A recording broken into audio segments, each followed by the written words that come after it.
Now it's time for the Q&A portion of the talk. Please don't ask questions directly by raising your hand.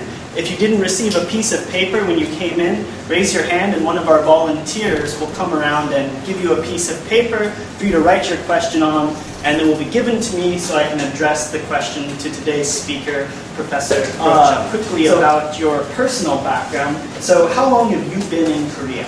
How long have I been in Korea? This is a really complicated question. I've been here since 2010 this time, but I was also here in 2009 at Chonnam National University as a Fulbright scholar. And where's Professor Shin?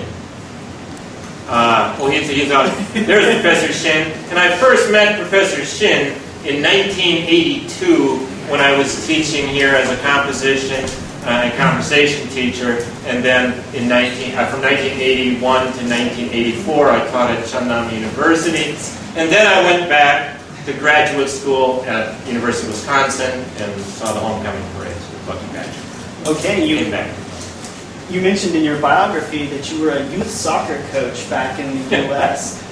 You mentioned that sometimes parents can be problematic in youth sports. Do you have any nightmare parental interaction stories from your time? No, I don't. I coached my daughter's team, and generally in women's soccer, not always. And I coached an AYSO team, the one that believes in good sportsmanship. So I never had any problems, but also we never lost a game. So, so the parents were happy, and all the girls played the same amount of time in the game.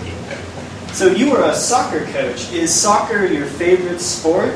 If not, what is your favorite sport to play, and what's your favorite sport to watch? I'm not sure I have a favorite sport to play anymore, but I think basketball is probably my favorite. Before I came to Korea, I played regularly with other over 50-year-old guys. We were sort of funny. We didn't run very well up and down the court. But to watch baseball or football, I got involved in soccer like many people of my age in America because my children wanted to play. We didn't grow up, people my age, in the Midwest, in Minnesota. We didn't grow up learning about soccer. And so when our children started to play, then we started to learn about soccer. But I still remember watching the Red Devils in America because my children are both our connections with Korea. They're big Korean soccer fans. So let's shift the focus a little bit to sports in Korea, like you just mentioned. So you were a soccer coach in the U.S. Have you had any sports experience in your time in Korea, either coaching or playing? Oh, no. I used to play basketball with a group of Chinese students that I met at church. But then they graduated and went away, and my knees started to hurt. So you mentioned the prevalence of sports in American society, participation rates. But you mentioned that that's much lower in Korea. So what are the Korean youth doing instead of playing sports? Just studying? I think the Koreans here were better able to answer that than I am. But you tell me if my idea is right, okay? I think they're studying. Even young people are going to hagwons in evenings or to institutes. I think Korean parents are much more concerned with things like music lessons rather than sports, the development of their children culturally rather than athletically. But how's that sound? Does that sound about right? Anybody want to help me out? Both academically and then culturally, then athletically. Athletic. Yes. In my experience, I have a friend who runs baseball leagues here in Gwangju. He organizes adult baseball leagues. And it's been my experience, I think, that a lot of adults go back and get on a team who never got to play, right? Is this true? When they were children, they didn't get to play on a baseball team. So when they become adults, they play on these teams. There are lots of adult baseball leagues throughout Korea and in Gwangju. you talked, I mean, your focus of your talk is youth sports, but you talked a good deal about professional and collegiate sports. In the U.S., some people seem to build their identity around following a particular sports team, from always wearing the team clothing to even maybe... Yeah, I don't know who would do that. Who would do that? Maybe even convincing their wife to have a themed wedding based around their favorite football, basketball, or baseball team. Have you seen anything like that in Korea, that level of rabid fandom? I've never heard of anybody in Korea getting married with a, say, Kia Tigers theme, but I would say I think because of particular historical reasons and the relation of Gwangju to the national government, that I think, and other areas, and the success of the Tigers, especially when they're the Haedae Tigers, right, is that I think there are some very fanatical fans. But this is kind of a problem if we want to go back to when we first met. Because 1982 was the beginning of baseball, professional baseball in South Korea. And 1982 was the first year. And there were lots of political problems, particularly in Gwangju at that time. People were still very angry about Oipal, or the uprising. And so sports was used as, in part, and it often is, this is what governments use sports for, as a diversion from politics. I know we have had this conversation before. Is that, and so some people, I don't agree with this, are opposed to following the baseball team because it distracts from politics. But I think also there's a certain regional pride in the Tigers, because whenever you see them play somewhere else, half the people or more in the state, if they're at Changsil in Seoul, most of the fans are Kia Tigers fans. Right? So they're, wherever they go, the stadium is full of Kia Tigers fans. So, and I think probably with the soccer team when they're good, the national team, but people get really emotionally involved in the team. You just mentioned the regional affiliation and following the national team. That's one of the questions we had, was regionalism in the U.S. Seems to be more of a focus for following teams, and national teams aren't as much of a priority. Do you see that as different in Korea, where national teams are more important than the regional affiliation? Well, I think it depends on which sport in America. I think in soccer, probably most Americans will follow the World Cup team, where they may not be able to tell you what their local soccer team is. Like Korea. I mean, who cares about Gwangju FC? But we love the national team here, right? But in the national baseball team in America, nobody cares very much at all, because the best American players don't participate. They don't even bother. They make too much money. Their professional teams won't give them time off, like in Korea. Whereas in Korea, it's the best players are on the team. So let's return back to youth sports. You mentioned that there are two kind of competing philosophies: the succeed at all costs, and then the no scorekeeping participation trophy kind of approach. So do you see youth sports in America continuing to go in the direction of no scorekeeping and it's just for love of the game? I think I expect the two streams to continue to operate together. AYSO is a huge organization in America. And often children will play AYSO soccer until they're maybe 11 or 12, and then they sort of lose interest in it. But it's wonderful for little small children. They play bunch ball. And you throw the ball out, and all the kids surround the ball, and they run. They don't know where they're going. It's funny when they're 5 or 6 years old, and they're just chasing the ball. They don't quite understand the concept of the goal, scoring goals. And then there'll be some little kid, picking up the grass. And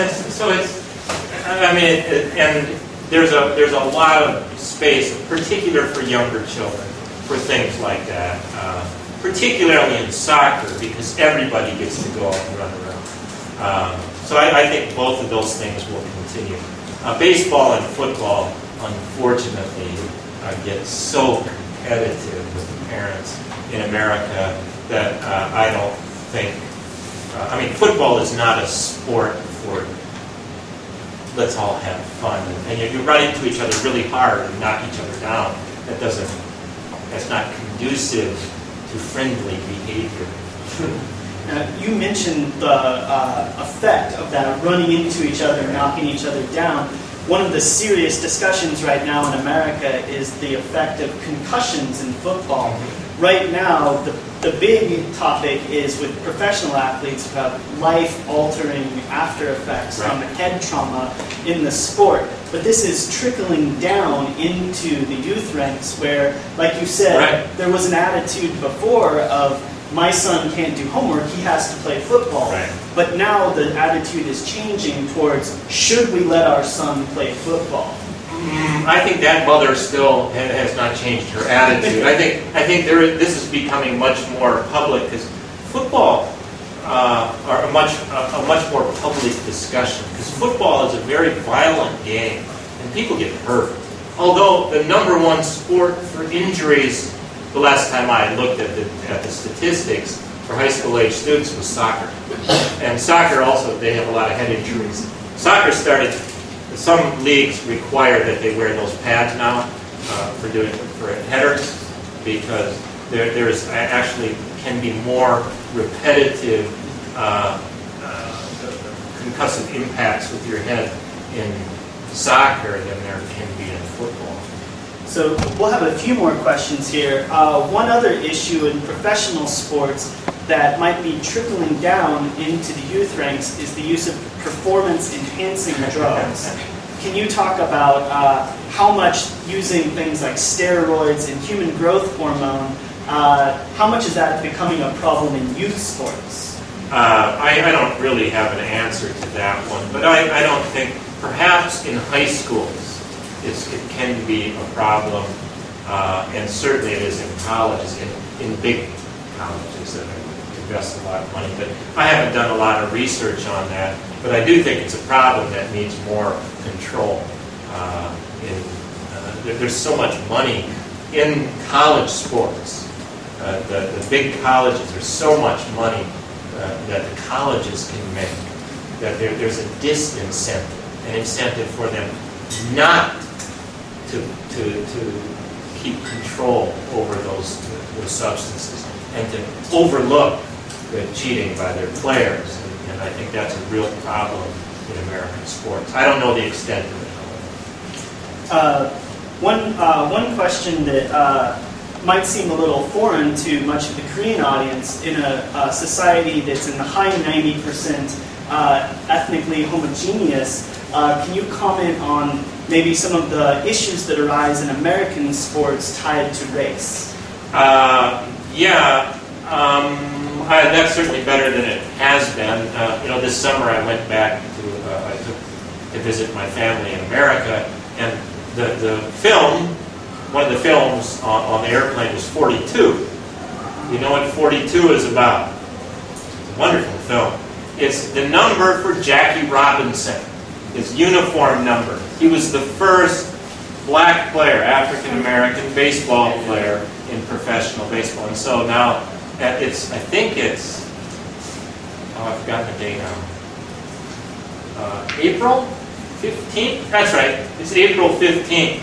That's the day Jackie Robinson first played in baseball. On April 15th, all Major League Baseball players wear number 42. And so it's really kind of neat. But it's also tax day in America. Our taxes are due, so it's a good and a bad day. Janice fixed the day. But, of course, the participation rates have gotten a lot better. But one thing that is problematic with sports and African-American youth is, and there are two, is that so many of their heroes Thank God for somebody like Barack Obama who got to be president. But otherwise, so many of their heroes are football players or basketball players. And I remember as a graduate student, and so they think this is my option, right? That little town I came from in Virginia, it had a high African American population, and it had one of the best basketball programs ever in the state of Virginia. In America, they won lots of games, and their team would go to the state championships every year almost. Well, every other year. But a lot of these, they interviewed the players, the African American players. They said, "What do you want to do? What's your goal?" "I want to play in the NBA. I want to play in the NBA. I want to play in the year after year." And nobody from that town had ever played in the NBA. You had one guy who was going to, and then his knee was wrecked in college, and he never got, he would have been a pretty good player, but he didn't get to go. No one had ever done that. But nobody was saying, "I want to be a doctor, I want to be a lawyer, I want to be a school teacher." None of those kids, almost none, would say that. "I want to play in the NBA." And the people who didn't even start on the high school team, who sat on the bench, said, "I want to play in the NBA." And it's just, unfortunately, too many African American kids get this idea that that's the only route to that, or being a rapper, right? And so America now, like I say, that's why I'm thankful for Barack Obama. He has become an example for African American youth of the possibility of going to law school, maybe not being president, but doing lots of other things as well. Okay, this next question will be the last question. Your talk was very interesting and generated a lot of questions. If your question was not answered, please feel free to approach Professor Grotjohn after the talk and ask him individually. So let's bring things full circle back to your own personal experiences with sports. You mentioned a few quotes from famous coaches and the different coaching philosophies, but for you, what would you define as a good coach for a youth sports team? A good coach, and I'm going to say that depends, but it's someone who emphasizes the positive things that the players do, but also recognizes things they need to work on, but doesn't criticize them or yell at them, but slowly shows them how to perform the different activities, right? How to do the things. Instead of telling them what they're doing wrong, show them how to do it right. A good coach does not raise his or her voice, except to say, "Good job, well done." Once the game starts, good depends on the sport, but in soccer, once the game starts, the coach should be standing like this, watching. You stop coaching and let the kids play once the game starts. Let them have fun, and don't yell at the referees. Right? Set a good example. And one thing a youth coach needs to do is talk to the parents and say, "This is what I would like you to do." You need to have a meeting with parents and say, "Don't criticize the referees. Don't criticize me. I'm a volunteer, right? I'm sure you could do a better job than I can." But no, you probably don't say that. But you encourage them to be positive. And the other thing you do is you let the bad players play. Because just because he's 8 years old and a bad player, by the time he's 16, he might be the best player on the team. And you want him to like the sport. You want the kids to have a good time. That's the most important thing about sports, I think, is that children have a good time and learn to work with other people. Yeah. Well, let's thank Professor Grotjohn for answering our questions.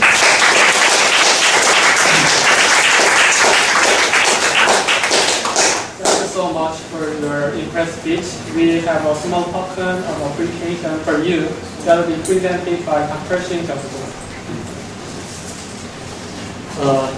In fact, as a young child, I was never encouraged to participate in sports. We played with straw balls. that was it. And then I think we were brought up in a different culture from yours. In Korea, we parents mostly encourage young children to learn and learn. So they want their children to be successful academically as a scholar, not as a sports player. We want our children to be popular. Maybe that. That's not a good We have some different culture. Yeah. And then while listening to you, I thought that if Einstein had been born in the U.S., he would have become so successful as a scholar, because Einstein never participated in sports. He was an outsider. He was always watching birds, worms, and the streams. So different culture he was brought up. And he was lucky not to be. There are lots of bad things. Yeah. So you mentioned it already. I wrote some questions, but I was overwhelmed by so many good questions and so wonderful answers. I did not present it to you, but I was quite a lot impressed, not only by the contents, but also as some in-depth knowledge of yours in sports, as well as a teacher, as a coach as well. It was very much touching comment to the good coaching. So we met long time ago, more than 30 years ago. More than 30 years ago. We taught in composition conversation class with more than 70 students together.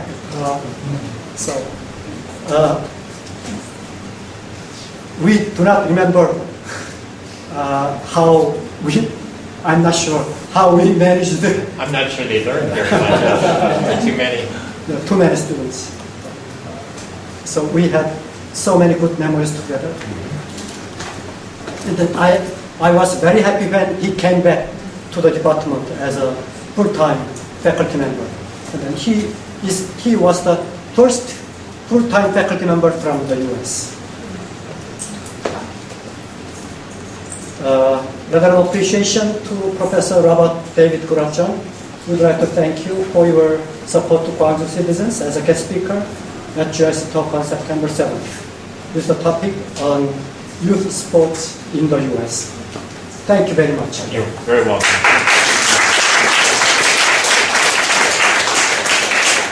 And then cup. Yeah. Gwangju cup. Add that to my collection. Yeah. Yeah. Thank you very much. Thank you. Thank you all for coming.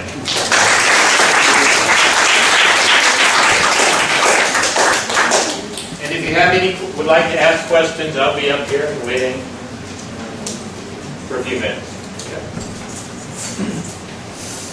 After the talk today, we'll have a discussion group, so if you'd like to participate, please remain here and move to the front of the room immediately following the talk. Next week, we'll have a talk entitled Small Chinese for a Big Impact by Paul Omar-Posky. We'll also have a Korean culture program next week called Rice Cake Making. If you're interested in this program, please sign up by next Wednesday. For more information, please ask our GIC coordinators. And also on September 21st, there will be not GIC talk due to Thanksgiving holidays. And I hope you enjoyed today's talk. And again, I appreciate you visiting today and have a nice weekend. Thank you.